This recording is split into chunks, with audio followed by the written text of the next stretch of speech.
जग के मंगल की आरती, पापियों को पाप से है तारती। भागवत भगवान की है आरती, पापियों को पाप से है तारती। पापियों को पाप से, पापियों को पाप से, पापियों को पाप से, पापियों को पाप से। भागवत भगवान की है आरती, पापियों को पाप से है तारती। भागवत भगवान की है आरती, पापियों को पाप से है तारती।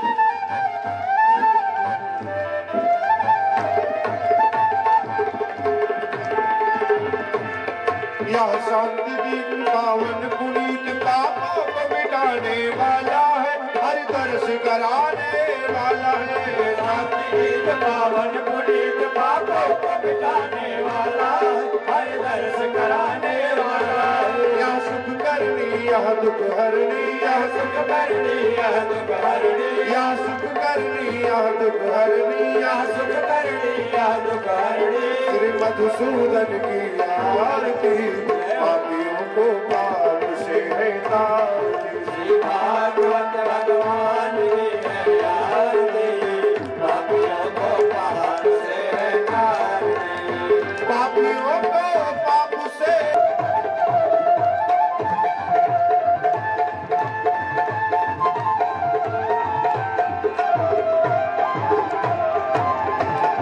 यह मधुर बोल जगवंत बोल जनमार्ग बताने वाला है, बिगड़ी को बनाने वाला है।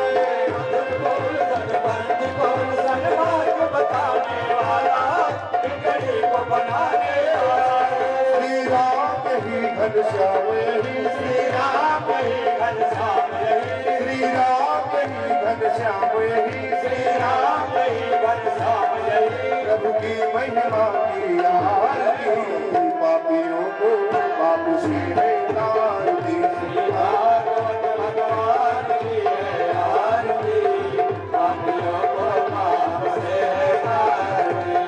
पापियों को पाप से, पापियों को मातृ पिता से मुझसे न बोलो, मातु पिता से मुख से न बोले बोले। मातृ पिता से मुख से न बोलो बोलो। तिरिया से बात करे रस की मत, बांधो रे गठरिया अब जस की मत बांधो रे गठरिया, जस की मत, बांधो रे गठरिया अब जस की।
बिना भगवान की कृपा के वो नहीं आएगी। और भगवान की कृपा कब होगी?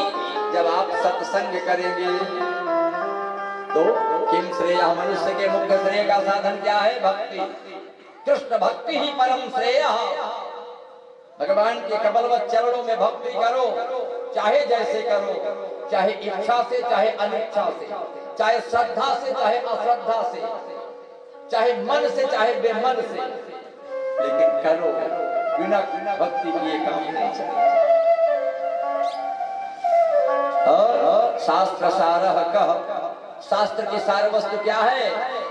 का वही है सा एव ही शास्त्र सारः। सा एव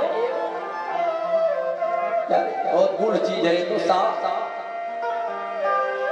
भक्ति स्त्रीलिंग है, इसलिए सा कह दिया, क्योंकि तत्शब्द का रूप जो चलता है सातम कौतान, पुल्लिंग में स्त्रीलिंग में सातेता, नपुंसकलिंग में तत्तेतानि, तो भक्ति स्त्रीलिंग इसलिए कह दिया सा एव ही शास्त्र सारः।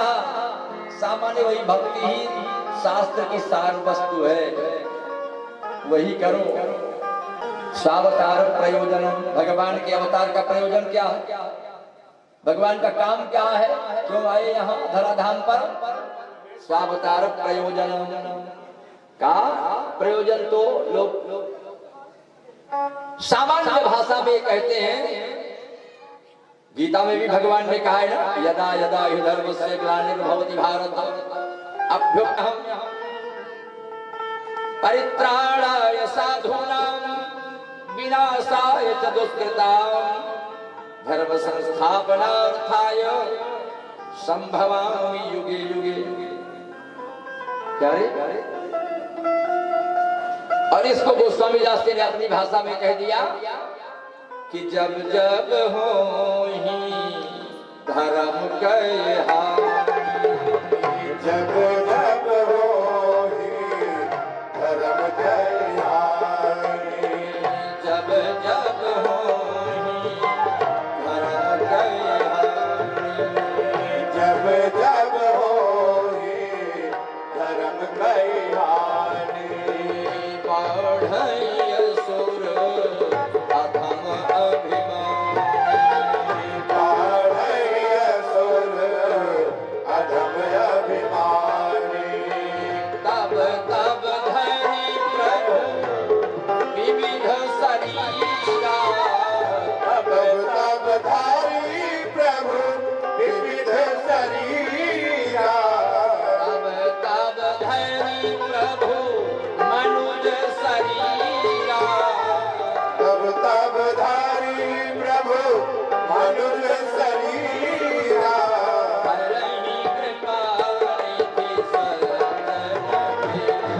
हरहि कृपा निधि सज्जन पीरा। हरहि कृपा निधि सदन मेरा।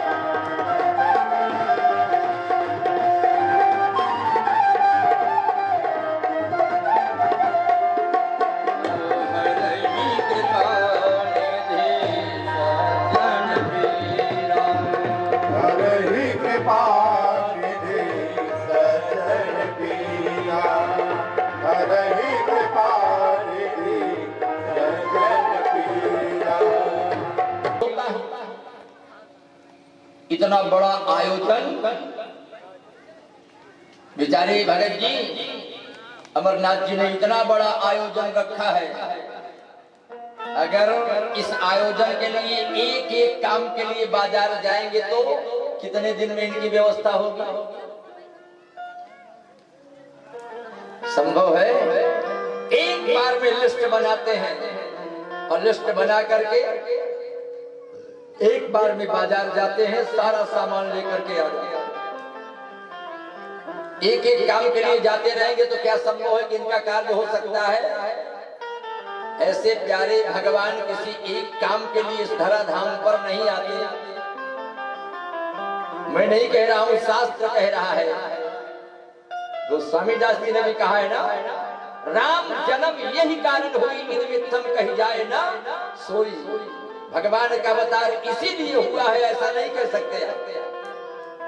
अगर इससे भी संतुष्ट नहीं है तो और बढ़िया बात उन्होंने कह दिया, क्या कि राम जन्म के हेतु अनेका, राम जन्म चित्र एक देता, परम विचित्र एक देगा, परम विचित्र एक देता। भगवान के अवतार के एक कारण नहीं है, अनेक कारण है। ये भी कह सकते हैं एक कारण यह भी है कि प्रयोजनम सतो रक्षा। भगवान के अवतार का एक कारण यह भी है कि सत्पुरुषों की रक्षा, दुष्टों का संहार। लेकिन इसीलिए अवतार हुआ है ऐसा आप नहीं कह सकते। अरे क्यों? क्योंकि भगवान अगर चाहते दुष्टों का संहार करना तो इस काम को अवध में बैठे बैठे कर सकते थे, वहीं से देख देते राक्षस समाप्त हो जाते। भृकुट विलास सृष्टि लय होई, केवल दृष्टिपात कर देते तो राक्षस समाप्त हो जाते। लेकिन अगर अवध में बैठे बैठे इस काम को कर देते तो प्रेम अमीय मंदर विरह भरत वयोधि गभीर, भरत जी का चरित्र उजागर कैसे होता, लोग कैसे जानते हैं भाई भाई का प्रेम कैसे होता है, भरत जी का आदर्श कैसे है, इसे कैसे समझते लोग। जिसको राम जी ने स्वीकार किया है कि मेरी बिगड़ी कौन बनाए भैया भरत के बिना, मेरी बिगड़ी कौन बनाए भैया भरत के बिना, मेरी बिगड़ी कौन बनाए भैया भरत के बिना, मेरी बिगड़ी कौन बनाए भैया भरत के बिना।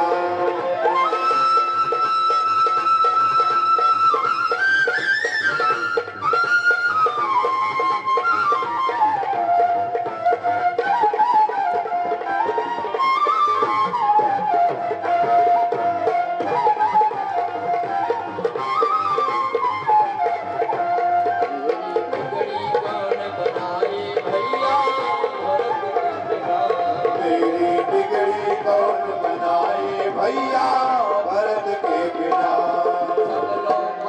चतुर्दश बीते नगर माही नहीं आवे, चतुर्दश बीते नगर माही नहीं आवे, पितु के वचन कौन निभाए भैया भरत के बिना, पितु के वचन कौन निभाए भैया भरत के बिना, मेरी बिगड़ी कौन बनाए भैया भरत के बिना, भैया भरत के बिना, भैया भरत के बिना, भैया भरत के बिना, भैया भरत के बिना, मेरी बिगड़ी कौन बनाए भैया भरत के बिना, मेरी बिगड़ी कौन बनाए भैया भरत के बिना।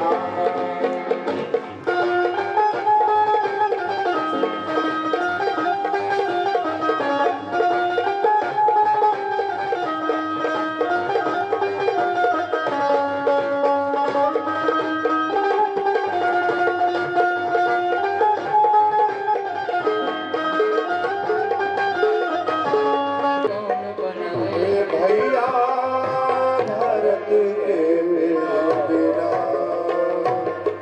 प्रेम से बोली जय श्री कृष्ण। जय श्री कृष्ण। अगर प्रभु श्री राम जी महाराज अवध में बैठे बैठे राक्षसों का संहार कर देते तो भैया भरत के चरित्र का उजागर कैसे होता, लोग जानते कैसे कि भाई भाई का प्रेम कैसे होता है। भरत जी 14 वर्ष तक नंदग्राम में जमीन खोद करके रहते थे, नीचे बैठे गोमूत्र के भरत गोमूत्र से सने हुए आटे की रोटी खाते थे। 14 वर्ष का समय कैसे उन्होंने बिताया। अयोध्या का राज मुकुट फुटबॉल बना हुआ था, राम जी के पास जाता था वो ठुकरा देते थे, भरत जी के पास जाता था वो ठुकरा देते थे। कैसे लोग जानते भाई भाई का प्रेम कैसे है। अरे तो भगवान के अवतार का एक कारण नहीं होता, ये भी एक कारण हो सकता है कि प्रयोजनम सतो रक्षा, भगवान के अवतार का एक यह भी प्रयोजन है कि सत्पुरुषों की रक्षा, दुष्टों का संहार, लेकिन इसीलिए अवतार नहीं हुआ। और कर्म क्या है भगवान, किम कर्म करते क्या है, कर्म सृष्टियादि लक्षणम, भगवान का काम क्या है, सृष्टि का सृजन करना, पालन करना, संहार करना, यही काम।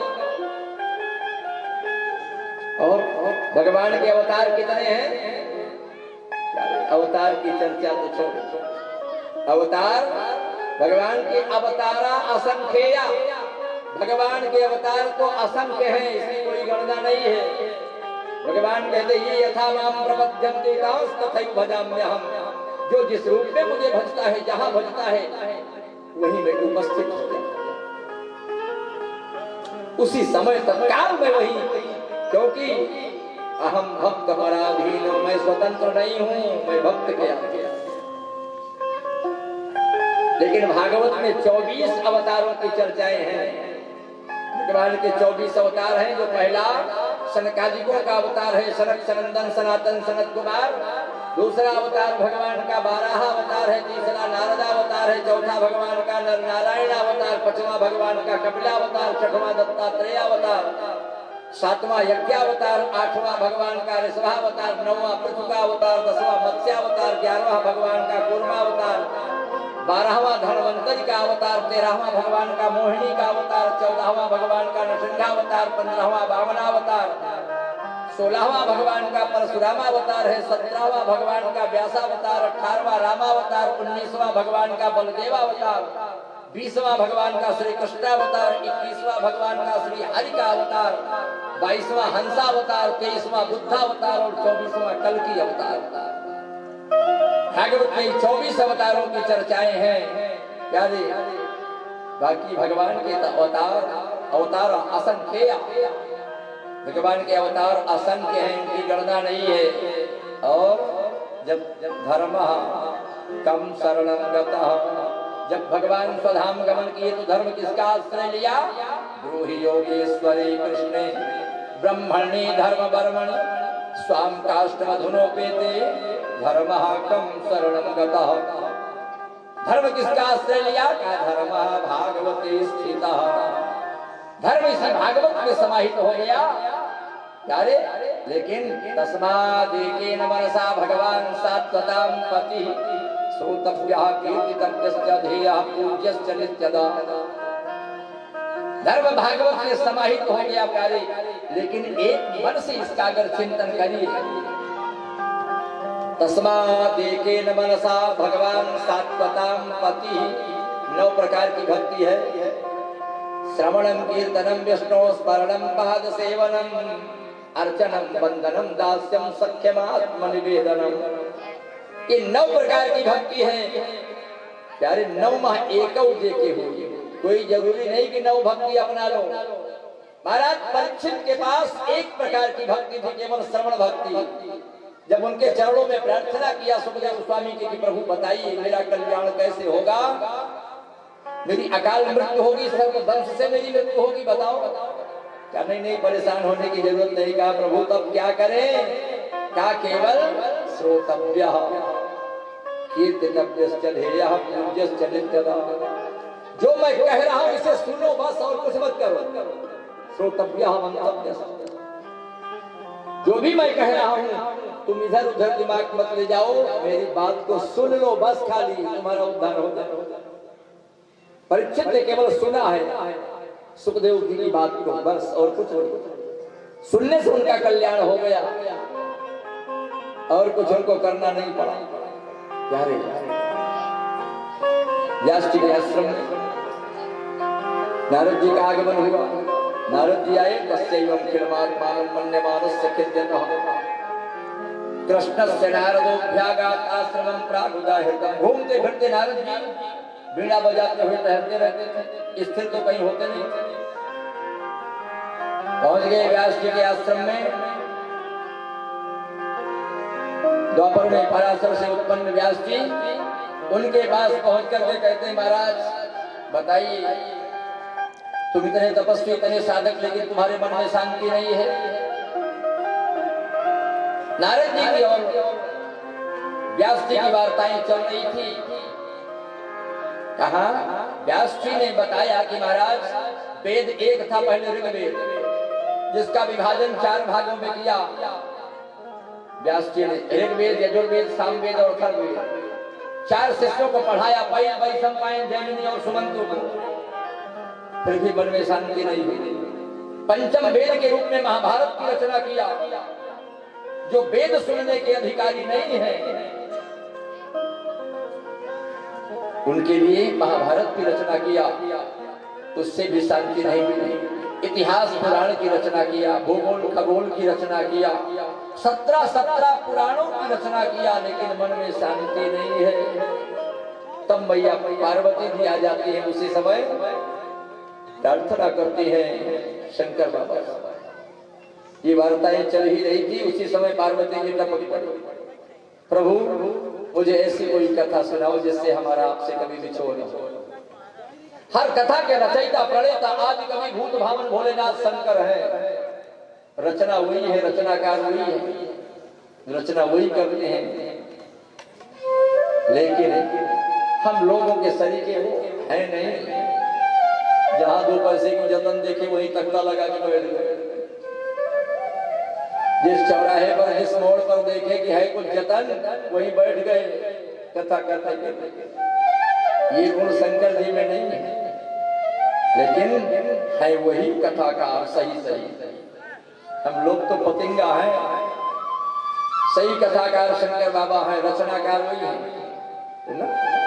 रचि महेश निज मानस राखा, रचि महेश पारिस समय सिंहासन भागा।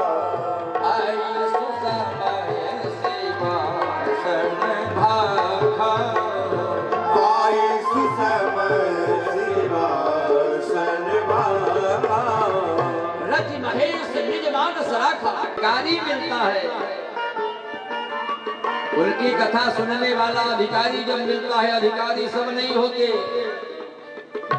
शंकर जी के द्वारा हर व्यक्ति कथा नहीं सुन सकता है। जो पात्र होगा शंकर बाबा कथा उसी को सुनाते हैं, सबको नहीं सुने। अधिकारी तो जीवत अधित वेद वेदांगत के नापादितो अधिकता के वेदार्थो अस्मिन् जन्मनि जन्मांतरे वा काम्यन सिद्ध वर्जन पुरा सर्व नित्य नैमित्तिकता स्थितोपासनानुष्ठाने निर्गत खल कल्पस्या रतांत नवलस्वांता साधन चतुष्टय संपन्न परमात्मा। सबको नहीं सुने। जो साधन चतुष्टय संपन्न हो, नित्य अनित्य वस्तु विवेक हिमत्रार्थ फल भोग विरागा, जो नित्य अनित्य का ज्ञान जिसको हो, भगवान शंकर उसे कथा सुनाते हैं। अब वो है कौन? मैया पार्वती। जब मैया पार्वती जी ने प्रार्थना किया तब कहा बताओ देवी क्या इच्छा है तुम्हारी? कहा प्रभु पूर्व जन्म में सती रूप में थी तो हमारा आपका विछोह हो गया। अब की ऐसी कथा मुझे सुनाइए कि जिससे हमारा आपसे कभी विछोह न हो। शंकर बाबा ने कहा ठीक है कोई बात नहीं। कहा कोई बात नहीं है, मैं सुनाऊंगा तुम्हें कथा, लेकिन तुम एक बात बताओ तुम चाहती क्या हो, तुम्हारी इच्छा क्या है? कि मेरे पति मेरे स्वामी हमारे सिवा किसी और के प्रति कोई भावना न रखें, हमको अपने हृदय में बसा करके रखें, हमसे ज्यादा प्रेम किसी से न करें। हर पत्नी की अभिलाषा यही होती है, वही मैया पार्वती जी की भी वही अभिलाषा। पार्वती जी ने काहे नाथ मेरी कोई आकांक्षा नहीं है, केवल एक इच्छा है कि आपके हृदय में मैं निवास करना चाहिए, बस और कुछ नहीं। और कोई अभिलाषा नहीं, कोई इच्छा नहीं, केवल आपके हृदय में मैं रहना चाहती हूँ। भगवान शंकर ने कहा देवी तथास्तु, ठीक है मैं अपने हृदय में तुमको बसा कर रखूंगा, लेकिन एक बात मान लो। बताइए क्या मैं समझूंगा कैसे कि तुम कथा सुन रही हो? तुम्हें सहयोग मेरा करना पड़ेगा। तब तो उस समय वही प्रेम से चलो चलो यहाँ कभी कुछ नहीं बचा प्रेम से बोलिए जय श्री कृष्ण। जय श्री कृष्ण। अब व्यवस्थित चित्तानां प्रसादो भयंकर। राधे राधे राधे राधे राधे राधे राधे राधे राधे राधे राधे राधे राधे राधे।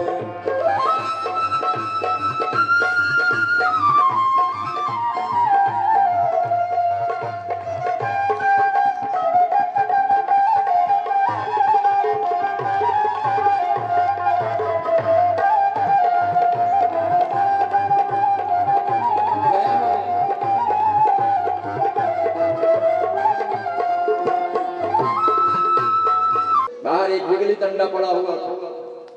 मैया पार्वती जी ने जब देखा उसे, कहे तो बिरंडा है, निर्जीव है, इससे क्या मतलब। आकर के कह दिया नाथ बाहर कोई नहीं। कहा ठीक है, अब बताओ क्या चाहती हो। कहा मैं आपके हृदय में रहना चाहती हूँ। हर पत्नी यही चाहती है अपने पति से कि मैं अपने पति के हृदय में विराजमान रहूं, मुझसे अधिक प्रेम किसी से न करें। वैसे भैया पार्वती जी ने भी निवेदन किया। भगवान भूत भावन भोलेनाथ ने अमर कथा सुनाना प्रारंभ किया और दसम स्कंध तक कथा सुनाया। दसम स्कंध भगवान का हृदय है। जब मैया पार्वती जी दसम स्कंध में पहुंची, बड़ा आनंद मिला, बड़ी सुखानुभूति हुई। इतना सुख मिला, सब कुछ भूल गई, आनंद मिला, सो गई। मई जून के महीने में कड़ाके की गर्मी पड़ती है, पसीना पहुंचते घर में आ जाओ और एसी वाले कमरे में बैठो तो तुरंत नींद आती। उसी समय नींद आ जाती है, विलंब नहीं लगता। क्यों भैया?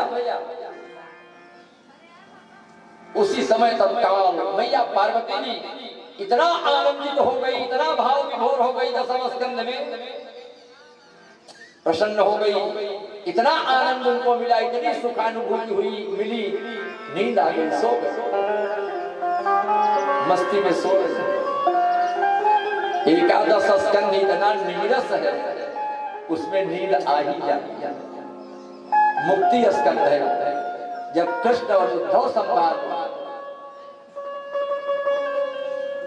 भगवान श्री कृष्ण ने उद्धव जी को जो उपदेश दिया है इतना नीरस है, महाराज अगर उसकी व्याख्या करने लग जाओ तो लोग सर खजला करके सीधे उठ करके चलते चलते।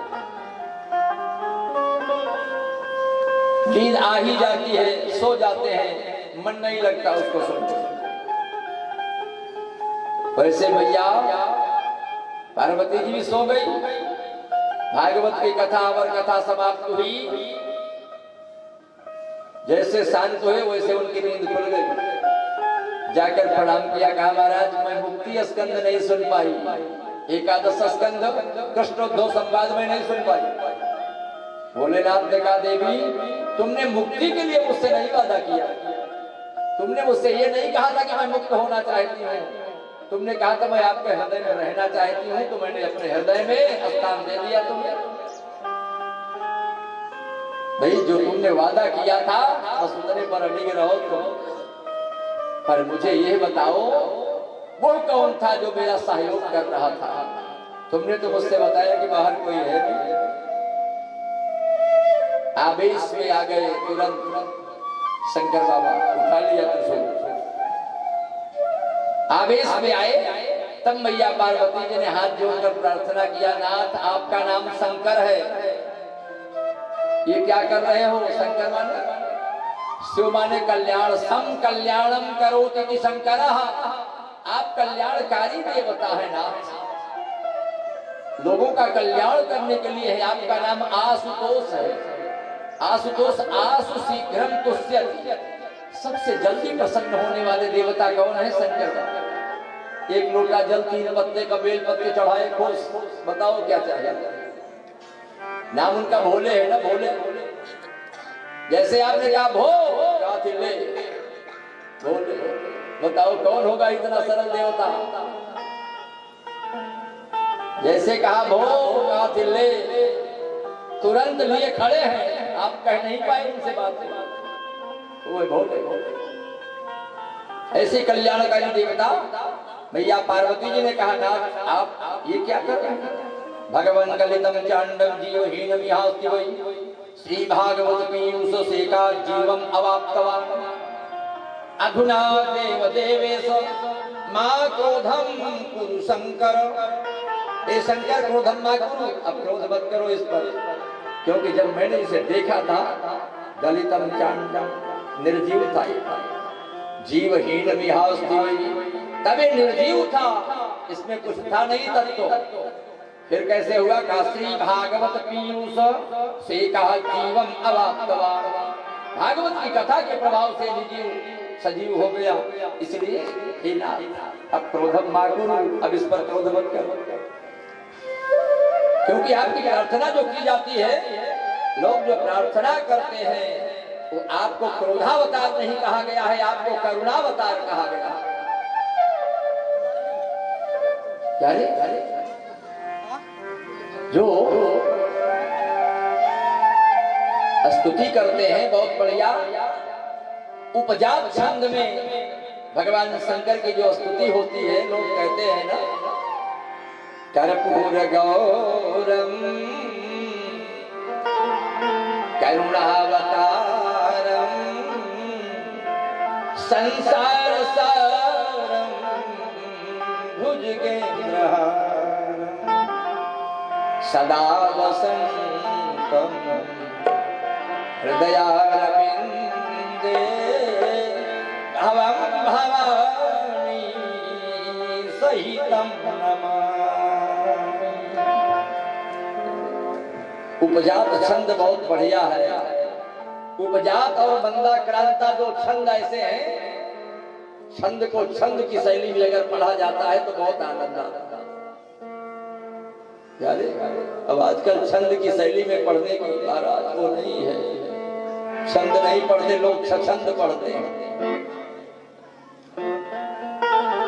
छंद को पुराने विद्वानों को छंद का ज्ञान था, कुर्सी ऐसी पढ़ाने की शैली थी।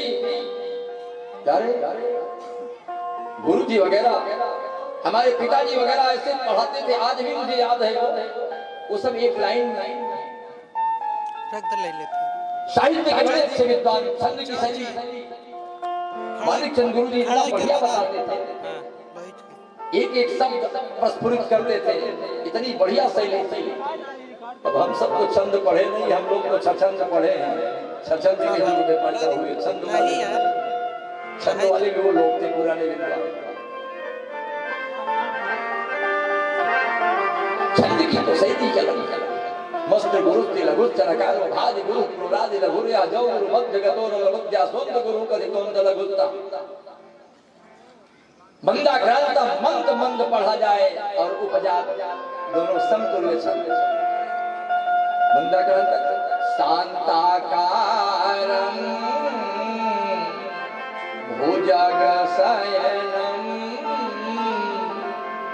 पद्मनाभं सुरेशं। मंदा क्रांता क्या रे भैया पार्वती जी ने प्रार्थना किया शंकर बाबा से कि भगवान गलितम चांडम जीवहीन विहास्ति।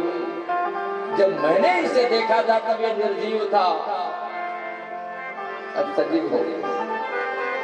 भागवत की कथा के प्रभाव से ये सजीव हुआ है, इसलिए सीका जीवम अवाप्तवान अधुना देव देवेश मां क्रोधम कुरु शंकर। हे शंकर क्रोधम मा कुरु। आपका नाम तो शंकर है ना, संकल्याणम करोति शंकरः। जैसे आगे बढ़े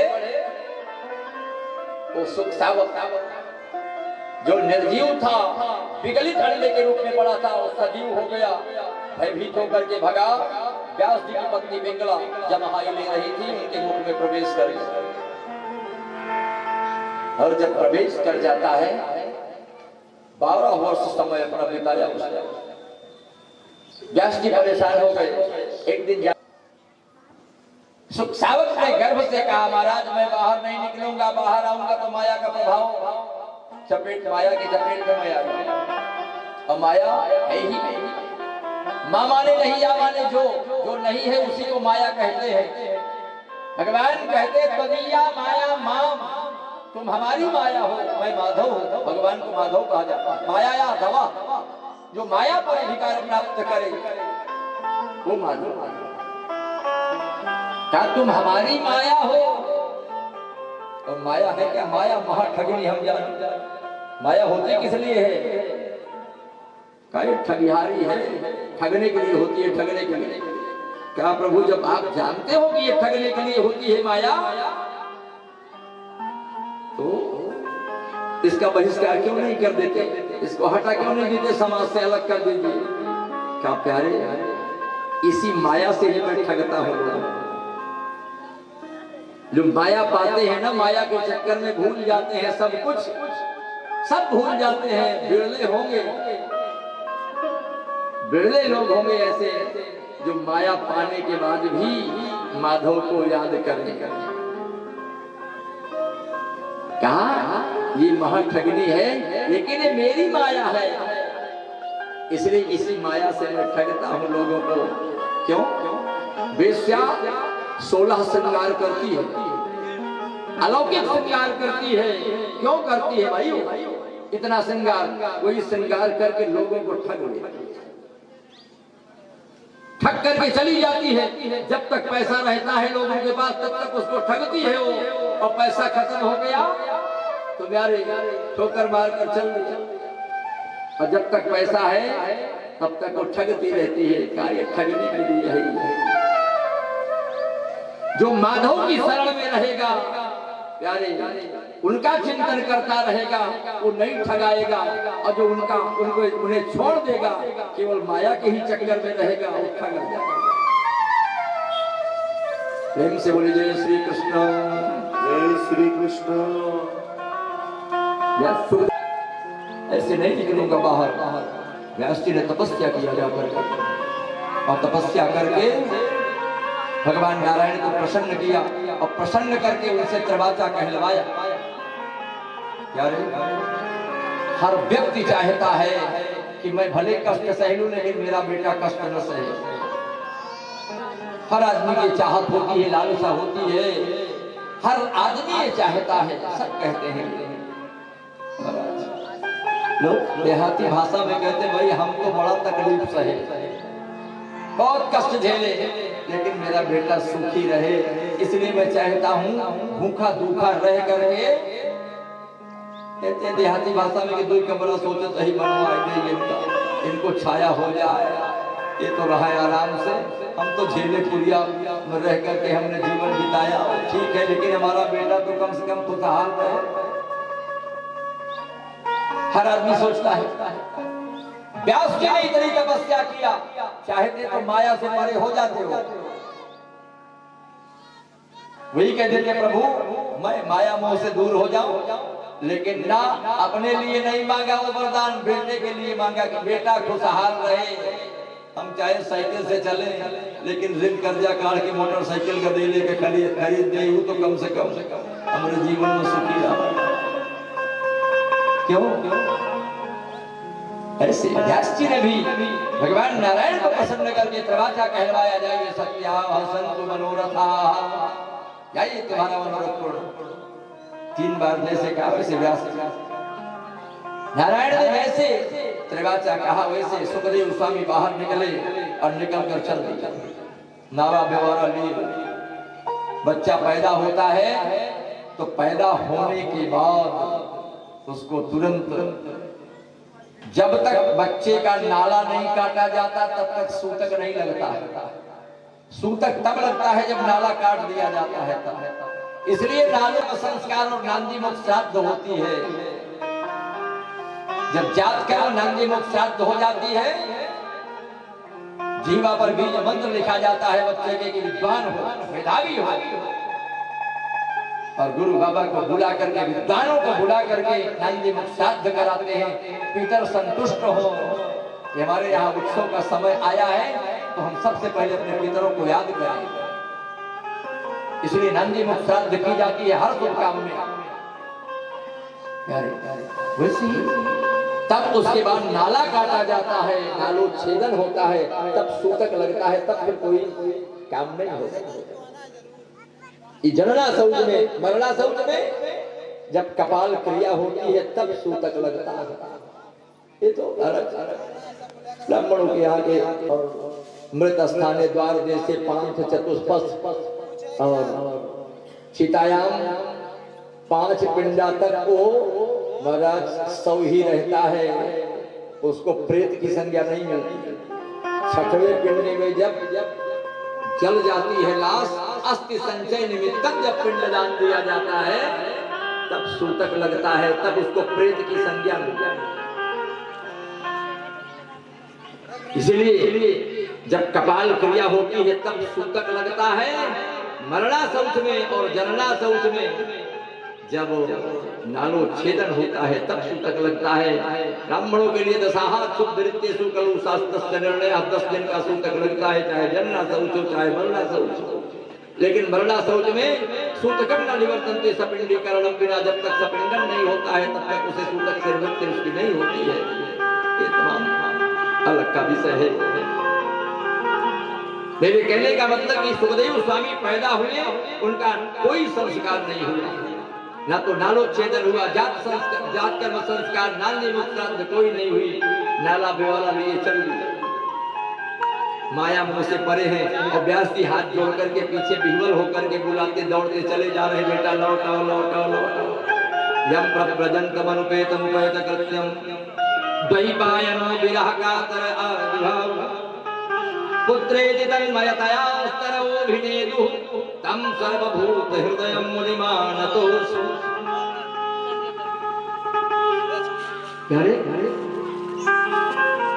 अनुपेत है, कोई संस्कार नहीं हुआ है, आगे चले जा रहे हैं, आगे आगे ऐसे परिव्राजक हैं सुखदेव स्वामी। परिव्राजक नहीं महाराज के घर छोड़ दिए, कपड़ा रंग के पहन लिए, संन्यास ले लिए और भागे चले जा रहे हैं, 10 जगह हमारी भिक्षा है। ये परिव्राजक नहीं, केवल भ्रमण करने वाले परितः व्रजंती, जो चारों तरफ घूमे पहले, वही परिव्राजक का ना। सुखदेव स्वामी ऐसे परिव्राजक नहीं है, या फिर का सब पीछे पीछे उनके टहल रहे हैं, कोई माया मोहन को नहीं घेरे। रुदंतम परिवारम त्यजन्ति व्रजति परिव्राजकः, जो रोते बिलखते परिवार को त्याग करके, उनका परित्याग करके जो चला जाए वो परिव्राजक। सुखदेव स्वामी ऐसे परिव्राजक थे, माँ बाप सब बिलख रहे हैं, कातर आजुहाव विह्वल होकर बेटा लौटाओ लौटाओ लौटाओ, लेकिन वो चले नहीं आए। पति पत्नी लड़ाई किए और बता करके नहीं गए, चुपके से रात्रि में फूट ली, रात्रि में चुपके से चले गए। और एक दिन भी चाइना सिल्क खरीद रहे हैं दिल्ली से, और लपलपाए कि एक दिन कहा, दूसरे दिन फिर महाराज देहाती कहा पंजीरी हंसमुख बनाए आगे खड़ा हो, कहन कस बहुत अकड़ के कर है, कहन आई तब न पूजा की मम्मी यही का दिलवा के बड़ी मजा लाया। क्या रे यही है माया। लेकिन सुखदेव स्वामी लड़ करके नहीं गए हैं, लिलकार करके दिन दहाड़े सामने लोग बिलख रहे हैं, रो रहे हैं, कातर होकर के मस्ती में चले जा रहे हैं। ऐसे परिव्राजक सुखदेव स्वामी चले जा रहे हैं। व्यास जी की बात नहीं सुने तब देवांगनाएं जो निर्वस्त्र होकर के स्नान कर रही थी, व्यास जी की दृष्टि पड़ी उधर, तरव भिने लताएं और वृक्ष झुक झुक करके समझा रहे थे, नहीं माने। उनको देख करके देवांगनाएं जब कपड़ा पहनने लगी, अग्नि पत्तन में ढकने लगी, व्यास जी ने कहा भाई मेरा बेटा जवान जा रहा है, उसको देख करके तुम लोगों को लज्जा नहीं आई? मैं तो बुढ़ा हो गया, मेरी दाढ़ी पक गई, बाल पक गए, फिर भी तुम मुझे देख करके। तब देवांगनाओं ने कहा महाराज यही अंतर है तुम्हारे में और सुखदेव स्वामी, वो इससे परे। ये बात वो भी कह सकते थे, लेकिन उनके दृष्टि में सर्वे समाना हसंती, सब बराबर है उनके दृष्टि में, भेदभाव नहीं है। और आप में भेद बुद्धि है, ये स्त्री है, ये पुरुष है, ये लड़की है, ये लड़का है, ये गलत कर रहे हैं, ये सही कर रहे हैं। लेकिन ये बात सुखदेव स्वामी में नहीं है। बस इतना सुनते ही क्या सुखदेव स्वामी आगे बढ़े। व्यास जी लौट आते हैं, वहीं से लौट करके जब व्यास जी वहां से वापस आ जाते हैं और जाकर बद्रीनाथ में 18,000 श्लोक की रचना किया, भागवत की रचना किया, भागवत का विस्तार किया 18,000 श्लोकों में। और आकर के अपने पुत्र सुखदेव स्वामी को जब सुनाया एक श्लोक केवल, नारद जी ने जो व्यास जी से कहा कि आप बड़े अशांत हैं, क्या कारण है? यही बात मैं नहीं समझ पा रहा हूं। तब नारद जी ने बताया व्यास जी से कि महाराज यथा धर्मादयाचार्था मुनि मर्यान कीर्तिताः ना तथा वासुदेवस्य महिमा हिमवर्णितः। आपने धर्म अर्थ काम मोक्ष चतुर्विध पुरुषार्थ का वर्णन किया, लेकिन ना तथा वासुदेवस्य महिमा वर्णितः, भगवान वासुदेव की महिमा का वर्णन नहीं किया। वसति वासु पत्र वसति हृदय वसति, जो हृदय में बसने वाले हैं वासु बसकर क्या करते हैं? का दीप्यते प्रकाश्यते अनेक, जो हृदय में बसकर के हृदय को प्रकाशित कर देने वाले भगवान वासुदेव हैं, उनकी महिमा का वर्णन आपने नहीं किया, इसलिए आपके मन में अशांति है। वही व्यास जी बद्रीनाथ में जाकर के 18,000 श्लोकों की रचना किया, भागवत विस्तार किया भागवत का, जिसको सुनने मात्र से अस्याम वै श्रूयमाणायाम कृष्णे परम पुरुषे भक्ति भक्पद्गते पुंसः सोमोहं भयावह। जिसको सुनने मात्र से काम क्रोध लोभ मोह मद मत्सर खड विकार अंतःकरण से पलायन कर जाते हैं। भक्ति उत्पद्यते पुंसः, पुंसः भक्ति ही उत्पद्यते सहसा, अकस्मात भक्ति हृदय में उमड़ पड़ती है।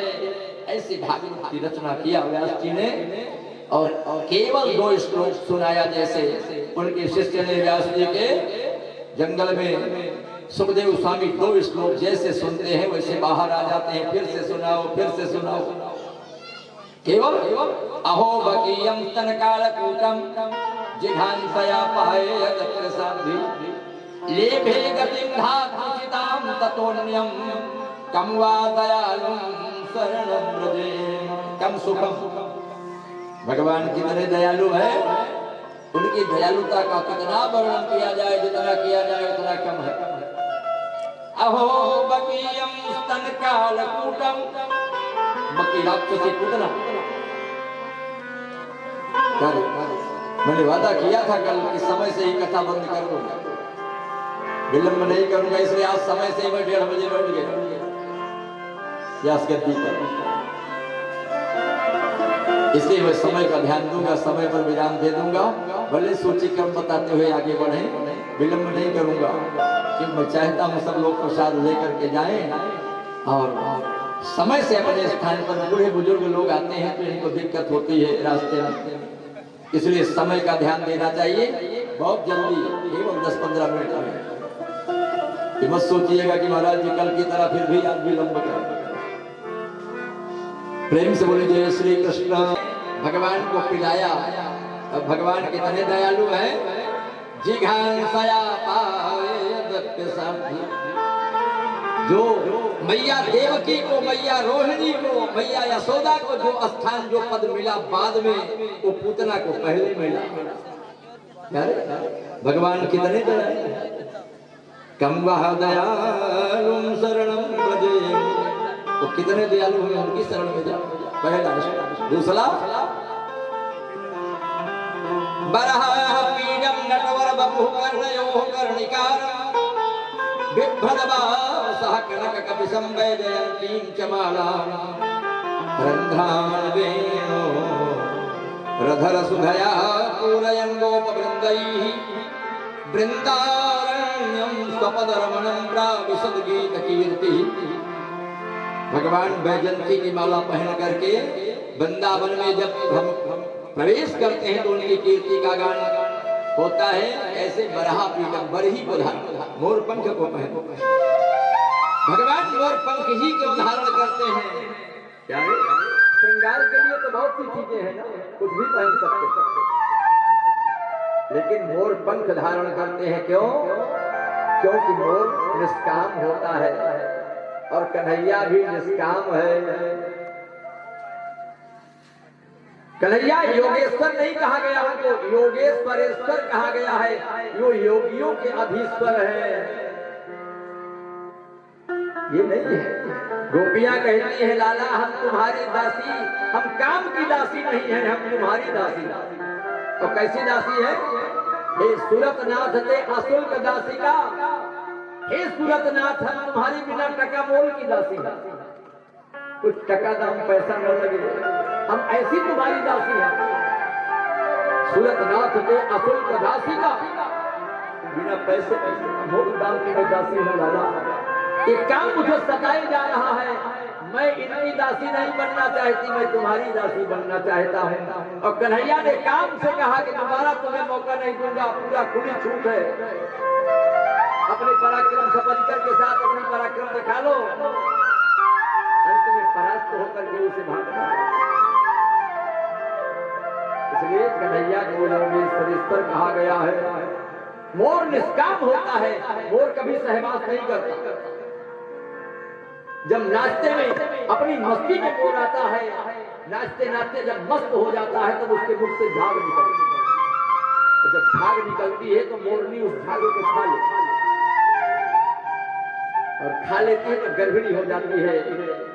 अरे मोर सहवास नहीं करे, और कन्हैया भी निष्काम है, इसलिए बरही को मोर पंख को धारण करता है।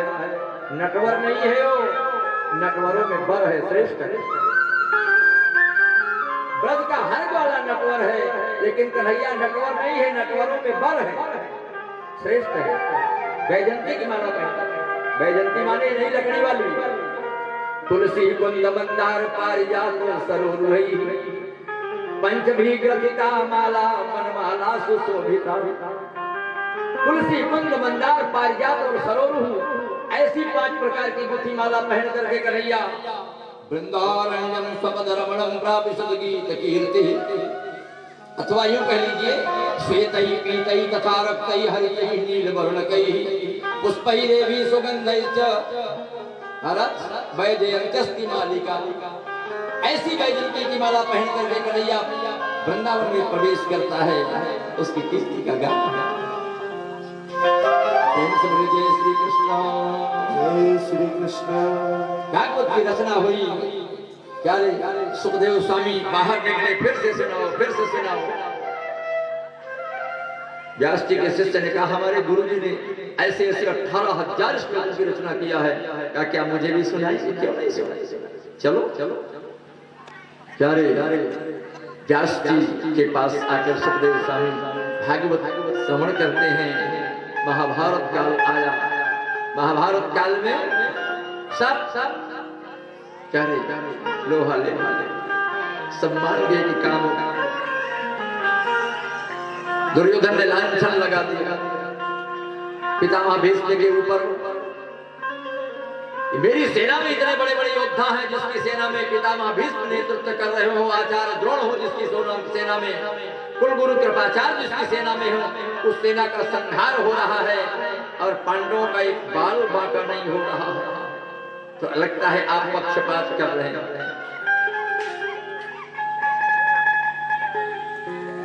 संकल्प ले लिया पितामह ने, जिसके लिए मैं इतना बड़ा त्याग किया, आज इतना बड़ा कलंक मुझे बन रहा है। उन्होंने संकल्प लिया यथा हरौ भगवत नलाम भक्त भविष्यति सर्वात्मन अखिलाधारे की संकल्प वर्णय। संकल्प माने योजना, योजनाबद्ध तरीके से काम करने को ही संकल्प कहते हैं। मैं किस काम को कर रहा हूँ, कहाँ कर रहा हूँ, किस लिए कर रहा हूँ, हेतु क्या है, निमित्त क्या है, वही संकल्प। पंडित जी पढ़ते हैं चतुर्दिक तीर्थ यात्रोपरांत पितॄणाम कारणार्थम च स्वर्गादि उत्तम लोक प्राप्त्यर्थम अद्यारभ्य सप्ताह पर्यंतम ब्राह्मण द्वारा श्रीमद् भागवत कथा कारयितुम प्रतिजान।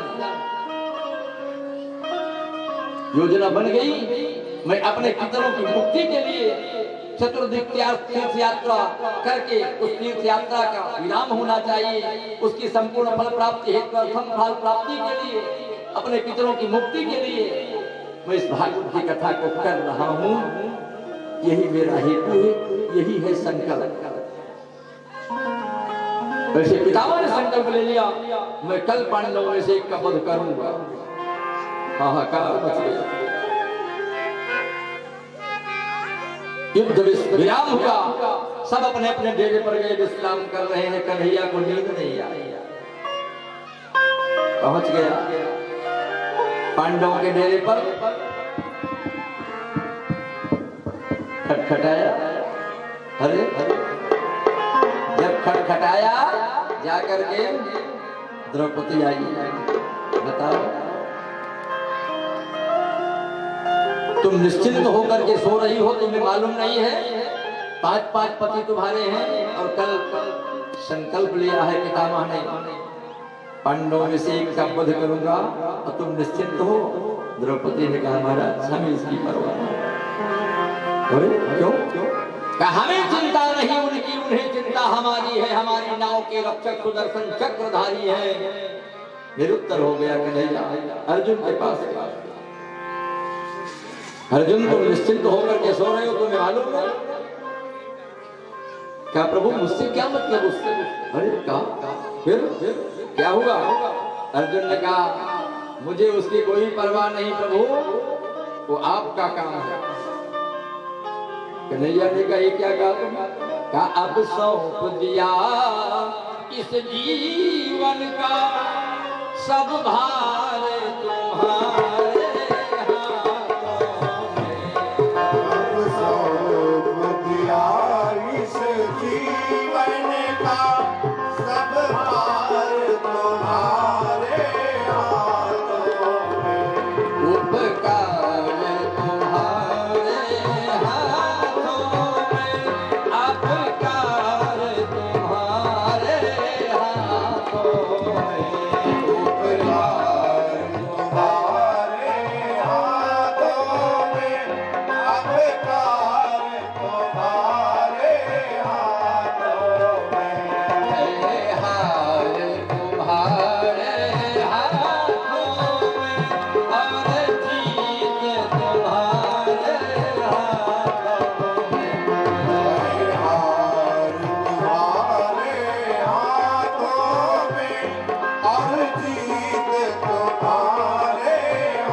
पितामह के डेरे पर द्रौपदी से कहते जाओ प्रणाम करो, आशीर्वाद लो, बाहर खड़े हो।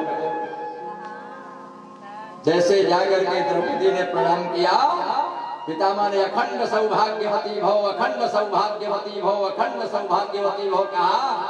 क्या प्रभु आप तो दृढ़ प्रतिज्ञ हैं, सत्य संकल्पी हैं, जो कल कहा था सत्य वो होगा कि जो आज कह रहे हैं सत्य ये होगा? पितामह के होश होश उड़ गया पितामह। उसी समय प्यारे जैसे आशीर्वाद दिया कि प्यारे आशीर्वाद मुंह से निकला सौभाग्यवती भव बेटी, सौभाग्यवती भव बेटी, सौभाग्यवती भव बेटी। तेरे हाथों से मेहंदी का रंग, तेरे हाथों से मेहंदी का ना रंग कभी छूटे बेटी, तेरे हाथों से मेहंदी का ना रंग कभी छूटे बेटी। सिंदूर से मांग न खाली हो, सिंदूर से मांग न खाली हो, सिंदूर से मांग न खाली हो, सिंदूर से मांग न खाली हो। देता हूँ मैया बेटी को तीर कुमारों वाली। देता हूँ मैं यह बेटी को तीर कुमारों वाली, देता हूँ मैं यह बेटी को तीर कुमारों वाली। ऐसे आशीर्वाद दिया। उस समय द्रौपदी ने कहा महाराज ये क्या कह रहे हो, अब बताओ सत्य कौन होगा। अब आया हो उस पितामह को हाथों से माला छूट गई, हाथों से माला छूट गई, हाथों से माला छूट गई। उनके चरणों में लगी हुई चितचोर समाधि टूट गई।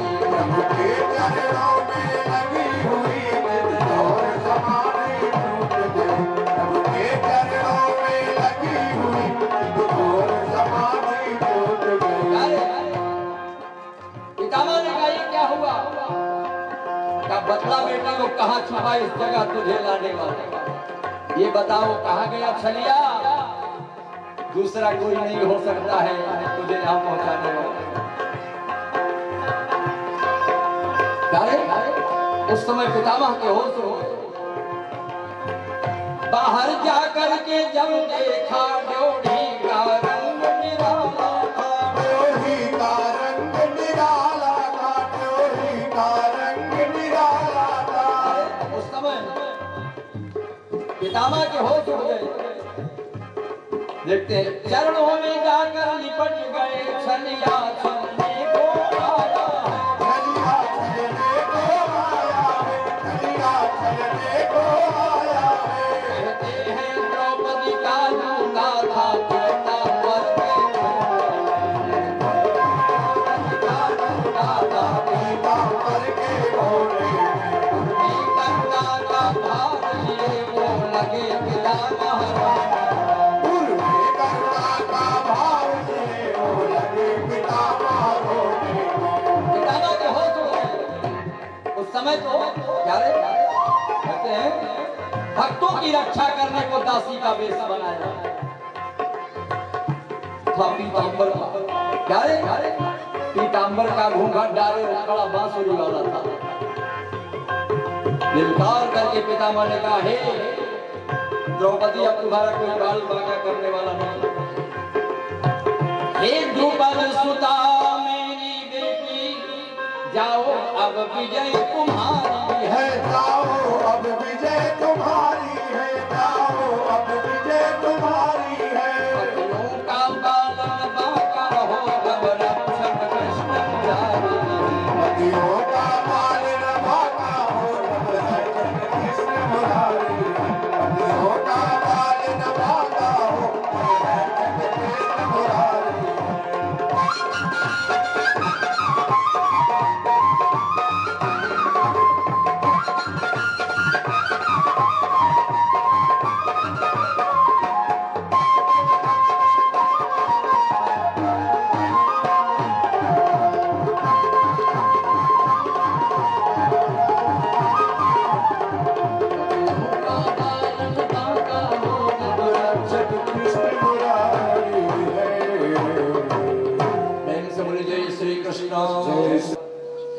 भगवान स्वतः मुझे अगर मारना चाहें तो एक बार उन्हें सोचना पड़ेगा क्योंकि मुझे इच्छा मृत्यु का वरदान जब मैं चाहूंगा तभी मेरी मृत्यु होगी, लेकिन एक योद्धा ऐसा है जो मुझे गिरा सकता है, वो भी कब, जब धनुष बाण मैं रख दूंगा जमीन पर, तब मेरे हाथ में अगर धनुष बाण है तो कोई मुझे गिरा नहीं सकता। उस समय की प्रतीक्षा करो। तुम्हारी सेना में शिखंडी है, जब वो सामने आएगा तो मुझे लज्जा आएगा। ऐसे शिखंडी के सामने मैं धनुष बाण लेकर के सामने खड़ा हूं, एक क्षण के लिए मैं धनुष बाण रख दूंगा, उस समय वो अर्जुन चाहेगा तो मुझे गिरा सकता है, और जब मैं गिर जाऊंगा तो फिर नहीं उठेगा। बस वही किया। अरे बड़ा नरसंहार हुआ। अंत में सब तो टोपा खींच गए, लेकिन अश्वत्थामा ने बीड़ा उठा लिया। दुर्योधन से कहा, भैया मेरे रहते चिंता मत करो, पांडव का सर काट करके मर गए।